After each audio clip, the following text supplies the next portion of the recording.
উনি বলেছেন সংস্কার করবেন। উনি যে সংস্কার করার কথা বলছেন, কথাগুলি সুন্দর, বাস্তবায়ন সম্পূর্ণ অবাস্তব এবং সম্পূর্ণভাবে ভিন্ন।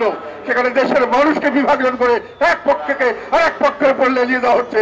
ওনার যে দল করেছেন, যেটা আদর্শভাবে উনি করতে চাচ্ছেন, যে ওনার যে তরুণ সমাজকে নিয়ে করছেন, যাদেরকে উনি ওনার নিয়োগদাতা এবং উনি অভিভাবক মনে করেছেন, তারা যে দল করেছে সেটাকে দেখে মনে হয়েছে পুরানা স্টাইলে দল করার জন্য ওনারা আগ বাড়িয়ে চলে গেছেন। এবং সেই পুরানা কাহিনী, যেখানে শোডাউনের রাজনীতি, যেখানে চাঁদাবাজির রাজনীতি, সেগুলো অল্প দিনের মধ্যে করতে গিয়ে ওনারা তাকে ফলো করতে গিয়ে ওনারা হয়েছে যে কাকের গায়ে ময়ূর পুচ্ছ দিয়ে, ওনারা কাকের গায়ে ময়ূর পুচ্ছের মতো করে ওনারা সেই দলের সঙ্গে তারা তুলনা করতে গেছেন। বড় বড় রাজনৈতিক দলের সেই একই ধারাবাহিকতা রক্ষার জন্য তারা নিজেকে পরিবর্তন করেছেন, তারা দেশকে পরিবর্তন করার জন্য কোনো কাজ করছেন না।